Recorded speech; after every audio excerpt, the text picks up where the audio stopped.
नमस्ते, आप देख रहे हैं इंडिया न्यूज हरियाणा। आपके साथ हूं मैं सोनल दहिया। लगातार बड़ी खबर पर हमारी नजर बनी हुई है। कैसे कैसे सुबह से लेकर दोपहर तक अब राजनीतिक घटनाक्रम चला और बड़ी खबर निकलकर सामने आई कि नायब सैनी हरियाणा के नए मुख्यमंत्री होंगे। शाम 5 बजे संभावनाएं जताई जा रही है कि वो शपथ लेंगे। ब्रेकिंग न्यूज आपको दे दें इसी बीच बड़ी अपडेट्स पर हमारी नजर लगातार बनी हुई है। दुष्यंत चौटाला ने सरकारी काफिला लौटा दिया है। डिप्टी सीएम के पद पर दुष्यंत चौटाला थे। अब जजपा का और बीजेपी का गठबंधन हरियाणा में टूट चुका है और दुष्यंत चौटाला ने अपनी सुरक्षा वापस लौटा दी है। लगातार बड़ी खबर निकलकर सामने आ रही है। दुष्यंत चौटाला ने अपनी सुरक्षा वापस लौटा दी है। आप कुछ तस्वीरों के जरिए भी देख पा रहे होंगे। दुष्यंत चौटाला ने अपना सरकारी काफिला लौटा दिया। अनूप धानक ने भी सरकारी काफिला लौटा दिया है। तो अब डेप्यूटी सीएम के पद पर जो कि दुष्यंत चौटाला थे, अब वो है से थे हो चुके हैं, क्योंकि जजपा का और बीजेपी का जो गठबंधन है वो टूट चुका है। जो डेप्यूटी सीएम का उनका पद था, अब वो उस पद पर नहीं है, तो उन्होंने अपना सरकारी काफिला भी लौटा दिया। ये बड़ी खबर दे रहे हैं आपको और साथ ही साथ कुछ तस्वीरें भी आप देख रहे हैं। लगातार हमने देखा किस तरह से सियासी घटनाक्रम चला और अब जो बड़ी खबर निकलकर सामने आई है कि मुख्यमंत्री पद का चेहरा नायब सैनी होंगे। दुष्यंत चौटाला ने अपनी सुरक्षा वापस लौटा दी है। ये काफिला, सरकारी काफिला जो उनकी सुरक्षा में तैनात था, अब वो काफिला लौटा दिया गया है। दुष्यंत चौटाला के साथ ही अनूप धानक ने भी अपना सरकारी काफिला लौटा दिया है। और इसी बीच एक और बड़ी अपडेट का सीधा रुख कर लेते हैं। लगातार बड़ी खबरों पर हमारी नजर बनी हुई है और इसी बीच एक बड़ी जानकारी अपने दर्शकों को दे रहे हैं। जेजेपी प्रदेश अध्यक्ष निशांत सिंह का बयान आया है। जेजेपी प्रदेश अध्यक्ष निशांत सिंह ने कहा है कल हिसार रैली में जेजेपी अपनी बात रखेगी। बहुत महत्वपूर्ण है ये कि जेजेपी अपना अगला स्टैंड अप क्या लेती है। जेजेपी प्रदेश अध्यक्ष निशांत सिंह का ये बयान सामने आया है। कल हिसार रैली होगी और जेजेपी उस रैली में अपनी बात रखेगी। कितने विधायक अब जेजेपी के साथ हैं, इस पर भी संशय बरकरार है, क्योंकि 10 विधायकों वाली जेजेपी के साथ अब 5 विधायकों का साथ है। इस तरह की भी संभावना जताई जा रही है। सूत्रों के हवाले से खबरें ये भी सामने आ रही हैं कि मीटिंग्स में कुछ विधायक नहीं पहुंचे, तो उसके मायने अब क्या होंगे। जेजेपी अब प्रदेश की राजनीति में किस तरह से अपना भविष्य तलाशेगी, वो हिसार की रैली में अपनी बात रखेगी। अब ये देखना महत्वपूर्ण रहेगा। इसी बीच एक और बड़ी अपडेट का सीधा रुख कर लेते हैं। बड़ी जानकारी अपने दर्शकों को दे दें। लगातार बड़ी खबरों पर हमारी नजर बनी हुई है और एक और बड़ी अपडेट सामने आ रही है। ब्रेकिंग न्यूज अपने दर्शकों को दे रहे हैं। मैं पहले ही कहता था कि ये गठबंधन नहीं ठगबंधन है। अभय चौटाला ने भी इस पर निशाना साधा है। 4.5 साल में खूब लूट मचाई। लगातार हमने देखा अभय चौटाला अपनी राजनीतिक प्रतिक्रियाओं में कहते रहते थे कि ये गठबंधन नहीं ठगबंधन है और ज्यादा दिन चलेगा नहीं। लोग घोटाले से परेशान थे, ये कहना है अभय चौटाला का। कोई सीएम बने, भाजपा सत्ता से बाहर होगी, ये बड़ी बात उन्होंने कही है कि भाजपा सत्ता से बाहर होगी, सीएम पद पर कोई भी काबिल नहीं। मैं पहले ही कहता था कि ये गठबंधन नहीं ठगबंधन।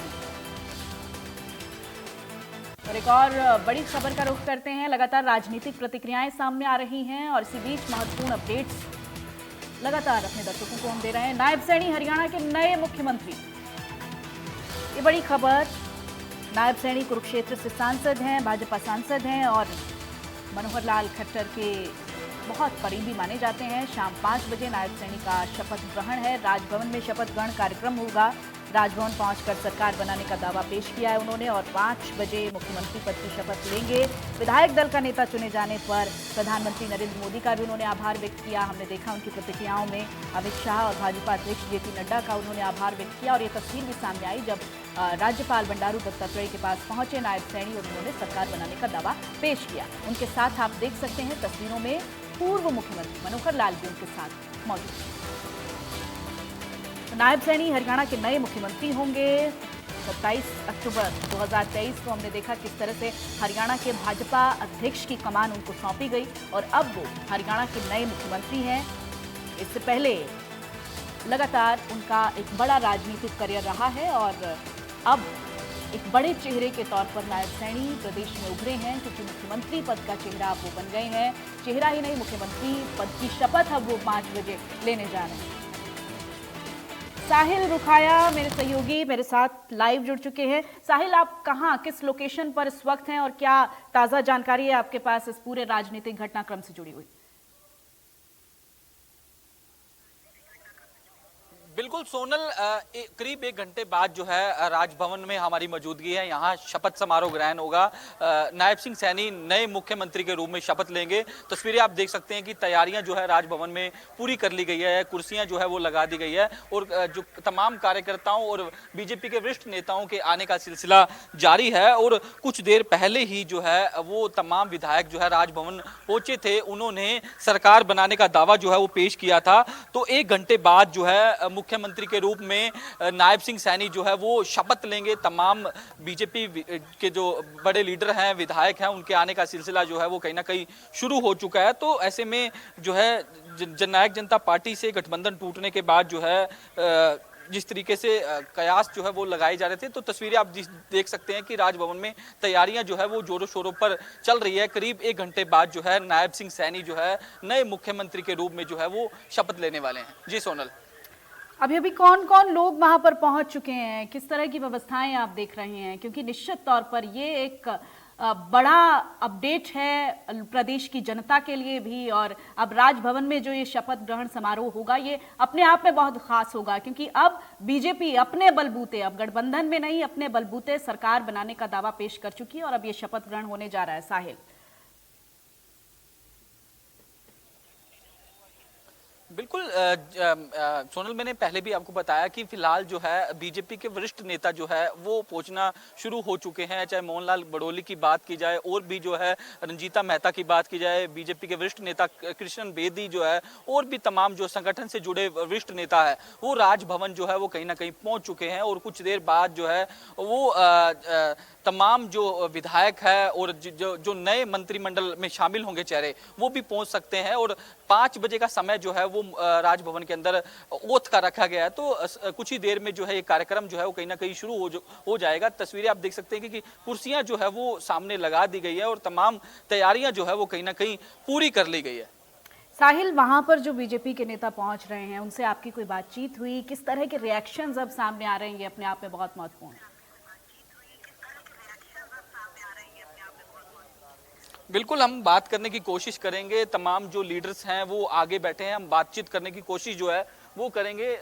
अगर बातचीत पॉसिबल हो पाई तो हम उनसे बातचीत करने की कोशिश करेंगे, क्योंकि फिलहाल मीडिया को यहाँ मीडिया के लिए एक मंच बनाया गया है। फिलहाल यही जो है मीडिया कवर कर रहा है, आगे जो है वो नहीं जाने दिया जा रहा है। लेकिन हम फिर भी बातचीत करने की कोशिश जो है वो करेंगे। जो बीजेपी के जो अब ये पॉसिबल नहीं हो पाएगा, ये नहीं हो पाएगा प्रोटोकॉल के हिसाब से, बट अभी उससे पहले किस तरह की प्रतिक्रियाएं आपके सामने आई? क्योंकि लोग जो पहुंच रहे हैं वहां पर किस तरह का उनका बॉडी लैंग्वेज दिखा, क्या एक अलग कॉन्फिडेंस? क्योंकि अब जब गठबंधन टूटकर अपने बलबूते कोई भी पार्टी सरकार बनाती है, दावा पेश करती है और उसमें वो कामयाब रहती है, तो अपने आप में एक आत्मविश्वास अलग होता है, वो चेहरे ही अलग होते हैं। क्योंकि अब अपने लेवल पर पार्टी अपने संगठन के तौर पर इतनी मजबूत है कि वो अब सरकार चला सकती है और उसे किसी के सहयोग की जरूरत नहीं है।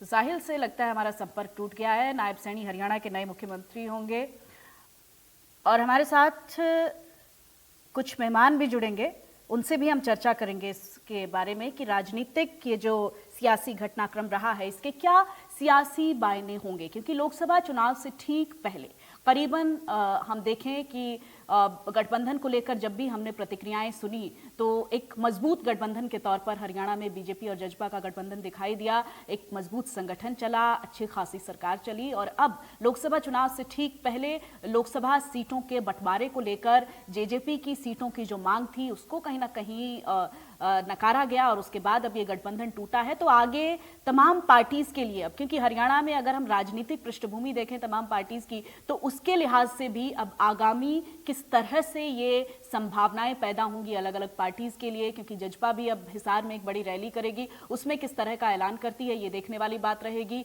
अब हरियाणा में जो एक ये नया फेरबदल हुआ है उसको किस तरीके से एक्सेप्ट किया जाता है और इस पर पार्टी का क्या के ऊपर इसका क्या इम्पैक्ट पड़ता है, आगे जो चुनाव होने वाले हैं उसके लिहाज से ये कितना महत्वपूर्ण है, इन तमाम चीजों पर हमारी नजर बनी हुई है, तमाम पहलुओं पर हमारी नजर बनी हुई है। हम कोशिश कर रहे हैं कि एक विश्लेषण, एक आकलन जो हो सकता है साफ तौर पर वो हम आप तक पहुंचाने की कोशिश करें। हमारे साथ दो मेहमान जुड़ चुके हैं, संजय राय राजनीतिक विश्लेषक हैं, साथ ही अमित नेहरा वरिष्ठ पत्रकार हमारे साथ जुड़ चुके हैं। सबसे पहले अमित जी आप ही से ओपिनियन ले लेती हूँ, क्योंकि आप भी राजनीति पर लगातार टिप्पणी करते रहते हैं, एक बड़ा आकलन आप लोगों का रहता है। अब ये जो सियासी घटनाक्रम हुआ, एक बड़ा फेरबदल हुआ है, ये गठबंधन टूटना, बीजेपी का अपने बलबूते सरकार बनाना और उसके बाद अन्य जो पार्टी हैं उनका किस तरीके से आप भविष्य इस वक्त देख रहे हैं?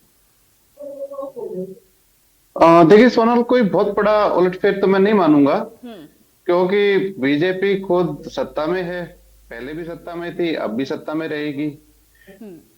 बात रही स्टेबिलिटी की, तो जो काम करना था जेजेपी को वो काम कर चुकी है। 4.5 साल उन्होंने समर्थन दिया है 10 आदमियों ने, तो एक स्टेबल गवर्नमेंट तो चला दी उन्होंने। अब तो मान लिया ये सारी चीज हो भी जाए तो चुनाव होने में भी 6 महीने लग ही जाएंगे। मान लिया एंटी डिफेक्शन लॉ लगेगा और कुछ लगेगा, तो जो उन्होंने काम करना था वो कर दिया। अब तो ये है कि रणनीति बनाई है इन्होंने कि हम कैसे उतरे चुनाव में, बीजेपी कैसे उतरे, बाकी दलों की चीजें क्या रहेंगी, वो सारा सोच समझ के निर्णय लिया गया। मैं तो ये समझता हूँ कि सोचा समझा निर्णय है जो भी हुआ है, क्योंकि बीजेपी को कोई खतरा नहीं है। उधर जैसे इनेलो पर अपने सुप्रीमो, आईएनएलडी के सुप्रीमो अभय चौटाला ने कहा है ना कि सीएम कोई भी बने, भाजपा सत्ता से बाहर होगी। तो पता नहीं उन्होंने किस आधार पे कह दी है ये बात, इस तरह की बचकानी बात, क्योंकि जो निर्दलीय हैं उनका तो किसी का भी ये नहीं आया कि हम समर्थन वापस ले रहे हैं। सिर्फ निर्दलीय ही समर्थन दे दें भाजपा को तो सरकार बनेगी ही बनेगी। अब कोई खतरा तो है नहीं, देखो। और ये बात है, अब चर्चाएं चल रही थी कि दोनों में गठबंधन रहेगा, लोकसभा में भी रहेगा, आगे विधानसभा में रहेगा, ये दोनों पार्टियां कहती थी इस तरह की। लेकिन चर्चाएं साथ साथ ये भी चल रही थी कि गठबंधन एट लास्ट आकर टूट जाएगा। और नो डाउट आप जिस तरह से बता रहे हैं, बीजेपी तो सेफ जोन में है, उनके पास अपने विधायक हैं, अपना एक बहुमत है, तो उनको तो कोई खतरा इस वक्त नहीं दिखाई दे रहा। लेकिन संजय राय जी, आपसे भी मैं समझना चाहूंगी कि ये जो पटकथा है, ये क्या अभी हाल ही में लिखी गई है या इसका पहले से कोई आपको लगता है कि हाँ ये अनुमान लगाया जा रहा था कि इस तरह के हालात जब बनेंगे तो लोकसभा चुनाव से ठीक पहले ऐसा पॉसिबल है? क्योंकि कुछ राजनीतिक पंडित ये बात भी कह रहे हैं।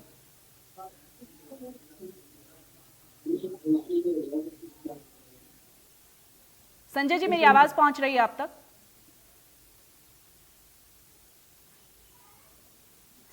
संजय जी तक आवाज नहीं पहुंच पा रही है, हम कोशिश करेंगे उसको दुरुस्त करने की तकनीकी तौर पर। अमित जी, आपसे सवाल लेना चाहूंगी। जी अमित जी, यही सेम सवाल मेरा आपसे है कि ये पटकथा पहले से लिखी गई थी या अभी हालिया दिनों में कुछ इस तरह का फेरबदल आपको लगता है हुआ है?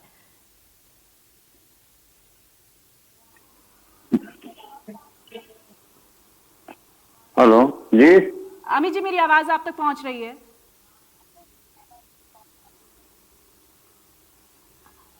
संजय जी, आप तक आवाज पहुंच रही है मेरी? हाँ जी पहुंच रही, बताएं। संजय जी, देखिए मेरा सवाल यही है कि अभी जो हाल ही के समय में ये घटनाक्रम हुआ है, कुछ लोगों का ये भी कहना है, कुछ राजनीतिक पंडित ये भी कह रहे हैं कि ये चलना ही 4.5 साल था गठबंधन, उसके अलावा एट लास्ट आकर इस तरह की सिचुएशन पैदा होनी ही थी। तो क्या ये पटकथा पहले से लिखी गई थी या फिर ये अभी के घटनाक्रम को इसको जोड़कर देखें हम?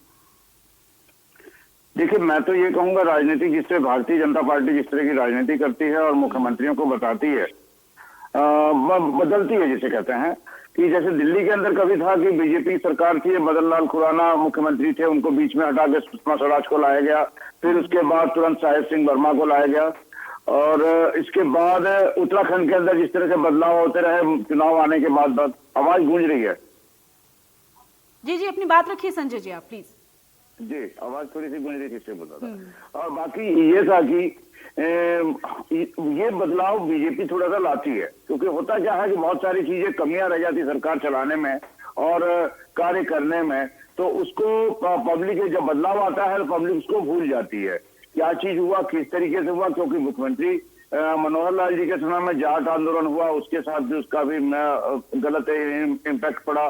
फिर ये किसान आंदोलन में हुआ, किसानों के साथ जिस तरीके से सख्ती बरती गई पहले और उसके बाद दोबारा, तो ये इस तरीके को लेकर के सरकार जो जनता के बीच में गलत इम्पैक्ट था उसको भरने के लिए। और ये जो मुख्यमंत्री ने जो बदलाव किया है, मुख्यमंत्री का जो बदलाव हुआ है, ये कल रात का अचानक जो क्या कहते हैं कि ये निर्णय लिया गया। क्योंकि देखिए कल रात को 11:30 बजे अमित शाह पहुंचे थे, प्रधानमंत्री जी भी रात को थे, केंद्रीय कमेटी की मीटिंग जो इन लोगों की सांसदों की टीम बननी थी, तो हरियाणा में कुछ पेच अटक रहा था कि चौधरी वीरेंद्र सिंह और ब्रिजेंद्र सिंह के जो मामले को लेकर के, और बहुत सारी चीजें थी डैमेज कंट्रोल को करने के लिए। ये काम आज अचानक हुआ और फिर जिस तरीके से 2 सीट पर अड़े हुए थे दुष्यंत चौटाला कि हमें भी सीट चाहिए, उन्हीं सीटों को लेकर के ब्रिजेंद्र सिंह ने रिजाइन किया था कि उन्हीं सीटों पर क्लियर नहीं हो रहा था। अब कौन कहां किस तरीके से हो रहा है और कहां जाएगा, ये हरियाणा में थोड़ी सी चेंज लानी पड़ती। फिर दूसरा चीज है कि अभी पीछे प्रदेश अध्यक्ष बनना था, तो मुख्यमंत्री जी के चहेते अपने आज जो मुख्यमंत्री बने हमारे सैनी साहब, इनको बना दिया गया प्रदेश अध्यक्ष। तो जाट बेल्ट में थोड़ी सी नाराजगी थी उसको लेकर के कि भाई जाटों को क्यों अलग किया जा रहा है, क्योंकि हमारे यहाँ हरियाणा के अंदर हर जाति का अपना अपना अलग महत्व है। किस किस को कौन किस तरह से क्या किया जा रहा है वो किया जाएगा। और धनखड़ साहब को इग्नोर करना, उनको सेंटर में भेज देना, एक पद पर बैठा कर देना, उनको कोई नहीं इस तरह का महत्व देना, फिर अन्य लोगों को जो वरिष्ठ है उनको किया गया। आज ये जो है जजपा के जो कुछ विधायक हैं वो भी आज बीजेपी में शामिल होने की संभावनाएं हैं और चेंजेस आने की संभावनाएं हैं। इवन हम तो ये कहेंगे कि आज का जो है ये पूरा का पूरा घटनाक्रम, पिछले जितना भी अगर कोई डैमेज हुआ है पार्टी के और मुख्यमंत्री के द्वारा, तो उसको डैमेज कंट्रोल को भरपाई करने का एक काम है। और देखिए अभी मंत्रिमंडल में किसको किसको लिया था, जिस तरह से अनिल जी सुबह नाराज होकर के, हाँ अभी अनिल जी जिस तरीके से नाराज होकर करके सुबह निकल गए थे और फिर दोबारा उनको मना के लाया गया और सब चीज किया गया। अब प्रदेश अध्यक्ष कौन होगा, अनिल भी सोच रहे थे कि मेरा नाम आगे किया जाएगा मुख्यमंत्री के पद पर, लेकिन उनका नाम न ला करके सीधे सैनी जी का नाम ला दिया गया। वहीं पर संजय भाटिया जी को भी बुलाया गया था, उनको हो सकता है कि प्रदेश अध्यक्ष बना दिया जाए या किसको कौन किया जाए। और बहुत सारी चीजें अभी उठापटक होनी है और ये शपथ ग्रहण में देखना कहीं ये ना कहीं देखिए नाराजगी अंदर खाने होती है और ये बीजेपी के संगठन की हम ताकत भी कहेंगे अमित जी कि कोई भी बड़े से बड़ा फैसला जब लिया जाता है तो संगठन एकजुट दिखाई देता है। कोई अभी इससे पहले मेरे एक वरिष्ठ सहयोगी ये बात कह भी रहे थे कि अगर किसी दूसरी पार्टी में इस तरह से चेंजेस होते तो फिर सरकार टूटने की नौबत आ जाती, लेकिन बीजेपी पार्टी में संगठन की मजबूती इतनी तगड़ी है कि बड़े से बड़े फैसले पर लोग यूनाइटेड रहते हैं, एकजुट रहते हैं। काफी हद तक तो बात ठीक है, लेकिन हमें यह भी ध्यान में रखना पड़ेगा जब पार्टी की केंद्र में भी सरकार हो और मजबूत सरकार हो तो नीचे वाले इतने उछल नहीं मचाते। वहां पे क्या होता है कि सेंटर का बड़ा डंडा रहता है। मान लिया अब यहाँ पे कांग्रेस की सरकार होती सेंटर में तो इतना इजी नहीं था ये मामला, ये मसला करना। तो दोनों चीजें का फर्क है। बाकी ये बात है कि थिंक टैंक बहुत आगे हैं बीजेपी में, योजनाओं के ऊपर और योजनाएं हैं, काउंटर योजनाएं हैं, ऐसा होगा तो ऐसा कर लेंगे, ऐसा होगा तो ऐसा कर लेंगे, यही चीज है। अब सबसे बड़ी बात यह है कि कल प्रधानमंत्री गुड़गांव आए थे जी और उन्होंने 1 लाख करोड़ रुपए की लागत की योजनाओं का शिलान्यास भी किया था और उद्घाटन भी किया था। और वहां पे तो पीठ थपथपा रहे थे मनोहर लाल की कि आपने बड़ा अच्छा काम किया है, बड़ा अच्छी तरह से प्रदेश को संभाल रहे हो। 24 घंटे किस्सा भी सुनाया, बिल्कुल जी, और साथ में खिचड़ी खाई थी, ये था वो था, सारे किस्से सुनाए थे, पीठ थपथपाई थी, लेकिन 24 घंटे भी पूरे नहीं हुए, वो चीजें बदल गई, अब वो बात रही नहीं।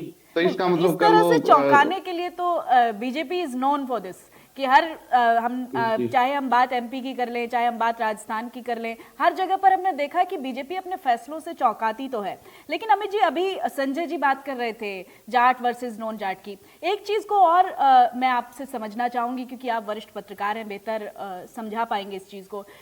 अगर हम आंकड़ों के हिसाब से भी देखें तो जाट समुदाय के बाद ओबीसी की तादाद ज्यादा है, तो इसको लेकर एक संदेश तो साफ यहां पर बीजेपी की तरफ से कर दिया गया है कि जो नॉन जाट की पॉलिटिक्स बीजेपी करती आई है वो उसी को कंटिन्यू करेगी, पॉलिटिक्स में किसी तरह का कोई चेंज नहीं होगा।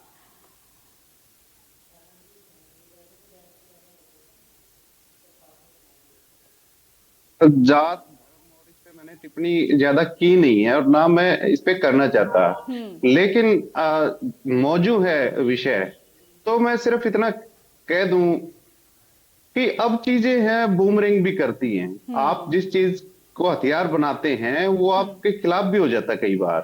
क्योंकि देखो, बीजेपी की एक विचारधारा रही है कि हिंदू राष्ट्र बनाने की। मैं आपको रोकना चाहूंगी अमित जी, संजय जी। इसी बीच एक बड़ी खबर का सीधा रुख कर लेते हैं। बड़ी जानकारी आ रही है इसी बीच बहादुरगढ़ से। कांग्रेस सांसद दीपेंद्र हुड्डा की प्रतिक्रिया आई है बहादुरगढ़ से। बीजेपी जेजेपी गठबंधन टूटने पर दीपेंद्र हुड्डा का रिएक्शन आया है। बीजेपी सरकार ने चुनाव में हार से पहले हार मानी है, दीपेंद्र का कहना है। आज सरकार की नैतिक हार हुई है, तो लगातार इस पर राजनीतिक प्रतिक्रियाएं सामने आ रही हैं। दीपेंद्र हुड्डा का भी रिएक्शन आया है। मनोहर लाल और दुष्यंत का गठबंधन ध्वस्त हो गया है और बीजेपी ने हार से पहले हार मान ली है। एक नैतिक हार की बात कही गई है कांग्रेस सांसद दीपेंद्र हुड्डा की तरफ से। बहादुरगढ़ से ये बड़ी अपडेट। बीजेपी जेजेपी गठबंधन टूटने पर हम कोशिश कर रहे हैं कि तमाम जो राजनीतिक प्रतिक्रियाएं आ रही हैं वो आप तक पहुंचाई जाएं। और कांग्रेस के सांसद दीपेंद्र हुड्डा की प्रतिक्रिया आई है। आज सरकार की नैतिक हार हुई है, दीपेंद्र हुड्डा का कहना है। मनोहर लाल और दुष्यंत का गठबंधन ध्वस्त हो गया है, ये कहना है दीपेंद्र हुड्डा का। ये बड़ी अपडेट बहादुरगढ़ से कांग्रेस सांसद दीपेंद्र हुड्डा का बयान आया है। उनकी तरफ से कहा गया है कि बीजेपी जेजेपी गठबंधन टूटने पर एक नैतिक हार हुई है बीजेपी पार्टी की। बीजेपी पार्टी पर उन्होंने निशाना साधा है।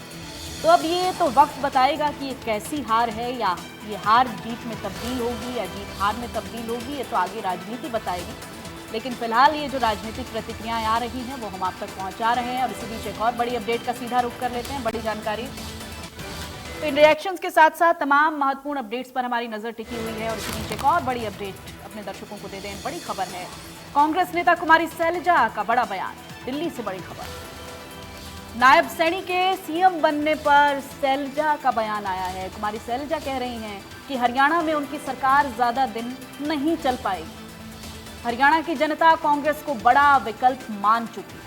कांग्रेस के नेता लगातार ये बात कह रहे हैं कि कांग्रेस अब एक बड़ा विकल्प है। बीजेपी ने हार के डर से यह कदम उठाया।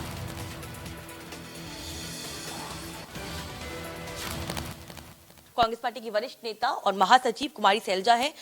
बीजेपी ने एक बड़ी रणनीति के तहत हरियाणा में बदलाव किया है और लोकसभा चुनाव से ठीक पहले मुख्यमंत्री को बदलना और नए मुख्यमंत्री का चयन करना, इस रणनीति को किस तरह से देखती हैं आप?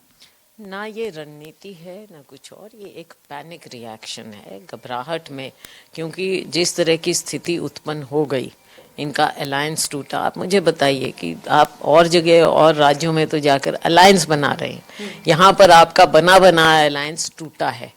टूटना था, ये दिख रहा था, लेकिन जब इन्होंने देखा कि पार्टी में भी बिखराव आ रहा है, अलायंस बिखराव होना था, पहले होता, कब हुआ, क्या हुआ, वो भी एक अलग स्क्रिप्ट है कि ये मिलकर ही कर रहे हैं, लेकिन जो इनकी अपनी पार्टी में भी हो रहा था उससे घबराकर इन्होंने आज ये बदलाव किया है। ये रणनीति नहीं है, ये एक रिएक्शन है। और इस रिएक्शन को आप कितने दिन चला पाएंगे ये अपनी सरकार को, मुझे नहीं लगता कि ज्यादा दिन इस तरह की सरकार चल पाएगी। ठीक है, लेकिन लगातार देखा गया है कि एक और राहुल गांधी ओबीसी की बात करते हैं, प्रधानमंत्री सदन के भीतर अपने आप को सबसे बड़ा ओबीसी का चेहरा बताते हैं, और उससे ही पहले लोकसभा चुनाव के मद्देनजर हरियाणा में एक ओबीसी समुदाय के व्यक्ति को मुख्यमंत्री बनाना, क्या बीजेपी मानती है इस बात को कि लोकसभा चुनाव में ओबीसी, जिस तरह से कांग्रेस पार्टी मुद्दा उठाती आई है, वो मुद्दा कहीं ना कहीं बीजेपी को बैकफुट पे ला सकता है, इसीलिए कदम उठाया गया है? जी बिल्कुल, ये एक बहुत बड़ा मुद्दा है कि राहुल जी ने जिस प्रकार ओबीसी की बात को, उनके मुद्दों को निकाला है और इनको बेनकाब, भारतीय जनता पार्टी को बेनकाब किया है, तो ओबीसी में एक जागरूकता आई है। उसको देखते हुए भारतीय जनता पार्टी अपने वोट बैंक के लिए, बचाने के लिए ये प्रयास कर रही है। हरियाणा में एक एक्सपेरिमेंट हो सकता है, ये मैं नहीं कह सकती कि इनकी कमिटमेंट है। ठीक है, एक आखिरी सवाल लूंगी। इस पूरे घटनाक्रम के बाद जेजेपी और अब बीजेपी अलग अलग रास्तों पे है, अलग अलग चुनाव लड़ेगी और कहीं ना कहीं जाट समुदाय के वोट बैंक को साधने की कोशिश भी करेगी, जिसमें कांग्रेस पार्टी भी रणनीति बना रही है। लोकसभा चुनाव बहुत जल्दी होने वाले हैं, उसके बाद विधानसभा चुनाव भी हैं। कांग्रेस की रणनीति क्या रहेगी और इस पूरे घटनाक्रम के बाद क्या कांग्रेस को हरियाणा में फायदा मिलेगा? कांग्रेस पार्टी 36 बिरादरी की एक पार्टी है। हम इस तरह की बातें ना लोगों में है, हमारे हम सभी लोग हैं, आप देखते हैं। और ख़ास तौर से कांग्रेस पार्टी ने हमेशा जो शोषित वर्ग है उसकी बात उठाई है। शोषित वर्ग, दलित वर्ग, पिछड़ा, उनको कांग्रेस पार्टी ने उभारा है। इन्होंने केवल खोखले वायदे किए हैं, स्लोगन दिए हैं, तो वो खोखलेपन को देखते हुए इन्होंने ये फैसले अभी लिए हैं। लेकिन कांग्रेस पार्टी का फायदा देखो, एक तो हमारी जो कांग्रेस, जैसा मैंने कहा, सभी लोगों को साथ लेकर चलना, ये हमारी विचारधारा है। राहुल जी की यात्रा, राहुल जी जिस तरह से लोगों के बीच में घुसकर लोगों की बात को उठाते हैं, और फिर जो मैं आपको बताई, हमने जो जैसे यात्रा भी की, तो वर्गों को हमने जागरूक किया है। खास तौर से हमारा जो दलित वर्ग है, शोषित वर्ग है, उसको हमने जागरूक किया। आज वो कांग्रेस की ओर देख रहे हैं, तो फायदा नुकसान की बात नहीं है, बात ये है कांग्रेस ही। एक बड़ी खबर, मोहनलाल बड़ौली लेंगे मंत्री पद की शपथ। अब उन चेहरों के नाम भी सामने आने शुरू हो चुके हैं जिनको मंत्री पद दिया जा सकता है। मंत्रिमंडल में कौन कौन लोग शामिल होंगे, इस पर कयास लगाए जा रहे हैं। मोहनलाल बड़ौली का नाम सामने आया है, मंत्री पद की शपथ ले सकते हैं मोहनलाल बड़ौली।